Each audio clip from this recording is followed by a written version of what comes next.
The day my wife whispered that it only took one push for her to get rich, I finally understood that she never loved me. She loved my bank account, my life insurance, my participations, and he thought I was too stupid to notice. But I understood everything. My name is Marcus. I'm 43 years old. I'm a partner at a private equity firm in Dallas, and I've spent the last 20 years of my life learning to read people before reading contracts. In my work, an overlooked detail can cost millions. A well-told lie can destroy an entire company. So I learned to pay attention in everything, especially in what people don't say. When I met Vanessa, I had just closed one of the biggest deals of my career. He was exhausted, alone, vulnerable. She showed up at a corporate event in Houston, red dress, calculated smile, sharp conversation. He said he worked with digital marketing. He said that he admired men who built real things. He said he didn't care about money. I believed it, or rather, I wanted to believe. Because after 2 failed marriages and a routine that only included empty meetings, flights, and hotels, I wanted to believe that someone might want me for who I was, not because of what I had. We got married 8 months later. Small ceremony, private beach in California, only close friends. She cried at the altar. He swore he was going to make me happy, as where it was forever, and for the first few months I really thought it was. But then things started to change. Small slips that, alone, meant nothing. But together they formed a pattern. She started asking about my insurance. Too casual. Always in the middle of another conversation, as if it were just curiosity. How much did I have? Who was the beneficiary? Did you have life insurance? Accident insurance? International coverage? I answered, because I still thought I was being transparent with my wife. She started deleting messages. I saw the notification light up on her cell phone screen, but when I asked who it was, she said it was spam, or customer, or a friend from the gym. Always a ready excuse, always a quick smile afterwards. And there was that time I came back early from New York. I entered the house unannounced and found her in the office, looking at the company's documents, confidential contracts, corporate structures. She said she was just organizing, that he wanted to help, that I wanted to understand my work better. I let it go, but I kept it, because deep down, there in the place where we know things before admitting it, I already knew that something was wrong. I just didn't want to face it. I didn't want to be the guy who got cheated again. I didn't want to admit that I had chosen wrong once again. So I did what I always do when a situation seems too good to be true. I started investigating. I hired a private investigator. Discreet, expensive, efficient. I asked him to follow Vanessa, check the places she said she was going, check who she was talking to, monitor for strange movements. At first, we didn't find anything. She went to the gym. I found friends. He went shopping. Normal life. But then he discovered the conversations. Vanessa was talking to a guy named Derek, her ex-boyfriend, according to the investigator. But for her, according to the messages, it was much more than that. They were planning something that involved money, a lot of money, my money. In the messages, she said that I was old, that I was boring, that she deserved more, and that soon, very soon, she was going to have everything. No more pretending, no longer having to put up with it. She said she was waiting for the right moment. That's when I understood. She was waiting to kill me. I was silent when I read that, but inside me something screamed. Something I had buried after years of being used, being tricked, being treated like a walking bank. I felt angry, not the kind that explodes, the kind that freezes, the kind that plans. At that moment, I stopped being a victim. I became an observer. I continued to act normal. I continued to be the attentive husband. I kept taking her to expensive dinners, giving her gifts, making plans. And meanwhile, the investigator continued to monitor, recording, documenting, until the trip to Las Vegas arrived. She suggested it herself. He said we needed some time together, that I was working too much, that she wanted to see me relax. He booked a hotel, bought tickets, planned everything, and he chose a room on the 38th floor with a huge balcony, full view of the Strip. I accepted because I knew she was going to try something, and I wanted her to try. Vegas was perfect for that. City of chaos, a city where accidents happen, where people disappear, where stories are swallowed by the noise of casinos and the lights of signs. If she was going to do something, it was going to be there. The investigator traveled on the same flight, booked the room next to ours, installed equipment. He gave me instructions. He said he would be watching all the time. Vanessa didn't suspect anything. On the first night, we went to dinner. She ordered expensive champagne. He smiled a lot. He touched my hand over the table. He said he was happy, that he loved us, that he wanted more moments like this. I smiled back. I played with the glass. He said he wanted to too. But inside, I just thought, how long until you try? On the second day, she suggested that we watch the sunset from the balcony. He said the view was beautiful, that he wanted to take pictures, that it was romantic. I agreed. We went up to the room in the late afternoon. The sky was starting to yellow. The heat of the desert was still heavy in the air, and down below the city was starting to light up. The hotel lights, the huge signs, the constant movement, everything formed a visual spectacle that distracted anyone. But I wasn't distracted. I was waiting. We went to the balcony. She stood by me for a few minutes, commenting on the buildings, on the people, on how crazy Vegas was. Afterwards, she went to get a drink inside, returned. He stood behind me, and it was at that moment that the wind changed. Not literally, but I felt it. I felt the change in the air, in her posture, in breathing. She was too close to the grid, too close to me, and then she spoke. Short, almost for herself, like someone who murmurs a fantasy while looking into an abyss. Just one push and I'm rich. I heard every word, each syllable, the tone, the intention.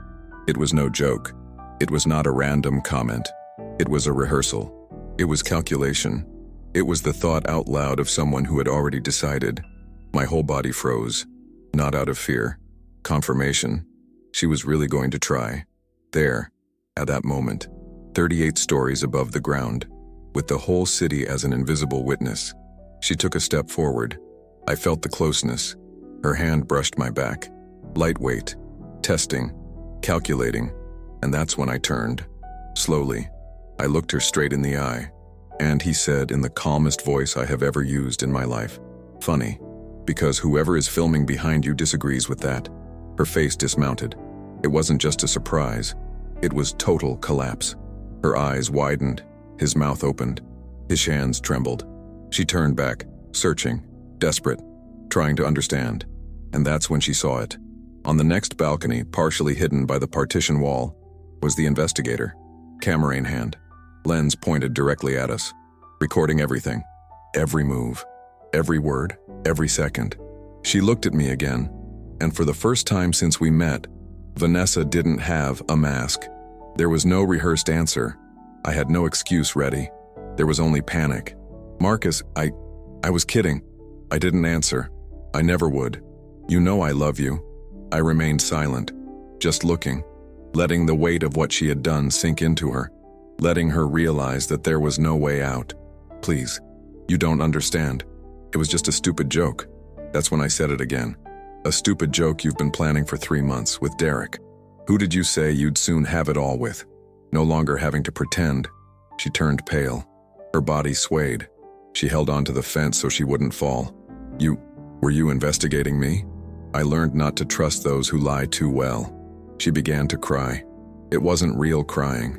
It was performative desperation, attempted manipulation until the last second. But I had seen that before, in negotiations, in corporate betrayals, in people who try to save their own skin when they realize they've lost. "Marcus, please, we can talk, can solve this." I shook my head. "No, we can't, because you didn't try to solve anything. You tried to kill me." I entered the room. I took my cell phone. I called the lawyer. He said he needed an immediate divorce. I sent the videos. I sent the messages that the investigator had collected. I sent everything. Vanessa came in behind me, still begging, still trying to make up stories. But I didn't hear anything else. I took my things, left the room, went down to the lobby, and went straight to the nearest police station, because what she did was not just betrayal, it was attempted murder. And in Nevada, it has a name. There is a process. It has consequences. They wanted to hurry. I had time. They had greed. I had the documents. And more importantly, I had the patience of a man who learned to win without shouting. Las Vegas police took the case seriously, more serious than Vanessa imagined they would take. She thought it was going to be treated as a marital drama, like a couple's fight, like a misunderstanding that is resolved with conversation and agreement. But when the detectives saw the video, when they heard the audio, when they checked the messages with Derek, everything changed. Because it was not a misunderstanding. It was premeditation. It was a conspiracy. And in Nevada, trying to kill someone on a hotel balcony is not interpreted as impulse. It is seen exactly for what it is: calculated crime. Vanessa was detained later that night. I gave my statement. I handed over everything the investigator had collected. I showed her search history on the computer, life insurance surveys, about how long it takes for a body to be identified after falling from a great height, on how accidents in Vegas are investigated. She had done her homework. He just forgot that I also did mine. When I left the police station, it was already dawn. The strip was still shining. People were still playing. The city did not stop. And I, for the first time in months, took a deep breath, because finally I had controlled the situation. Finally, I had turned the tables on me. I returned to Dallas the next day, alone, without Vanessa, no guilt, only with the certainty that he had done the right thing. My partners were shocked when I told them. Some didn't believe it at first. They thought I was exaggerating. But when I showed her the evidence, when I explained her plan, everyone understood. And more than that, everyone supported me. Because in the business world, betrayal is nothing new. But trying to kill the partner? This crosses all lines. The process was quick. Vanessa's lawyer tried to claim that it was a joke, that she was never really going to do anything, that the video proved no real intent. But the public prosecutor disagreed. He had the audio. He had the messages. He had the search history. It had everything. Vanessa accepted a deal. He confessed to conspiracy to commit murder. He got 3 years in prison and probation later. He lost all rights to my assets. She lost the house that I had put in her name. He lost everything. Derek was also indicted, as an accomplice, as a mentor, because the messages showed that he had helped plan. I had encouraged it. He had promised that the two would split the money later. He got 2 years, and a criminal record that destroyed any chance of him working again in the area he worked. Justice is not always quick, but when it comes complete. I could have been revolted. I could have gone into depression. I could have given up trusting anyone again, but I didn't do that. Because I've learned something important over all these years. There are people who love you, and there are people who love what you can give. The difference is in the details, in the little lies, in the too casual questions, in the interest that appears only when the subject is money. Vanessa never loved me. She loved the idea of who I was. He loved the lifestyle. He loved the expensive dinners and international travel, but he never saw me. He never asked how my real day was. I never wanted to know what kept me awake at dawn thinking. He never called the man behind the bank account, and I did, because I wanted to believe that it was possible to be loved completely. But some people don't love whole. They love in parts, and they choose the parts that yield the most. After the divorce, I refocused on work. I closed 3 large deals in the following 6 months. I expanded the firm. I hired new people. I rebuilt my routine. And this time, in no hurry to fill the void with someone else. Because I realized that emptiness is not bad. Emptiness is space. And space can be filled with things that really matter, not with people who pretend to care. My friends tried to introduce me to women. They said I needed to move on, that I couldn't let Vanessa ruin my life. But I wasn't spoiled. I was cured. Cured of the illusion that someone was going to save me from loneliness. Healed of the need to prove that I was lovable. Cured of the idea that financial success needed to be accompanied by love success. I was fine. Alone. And that scared everyone around me. But it didn't scare me anymore. A year after Vanessa's arrest, I received a letter from her. Handwritten. 3 pages. Apologizing. Saying that he had lost his mind, that he had been influenced by Derek, that it would never really push me, that he just wanted to scare me, that he still loved me.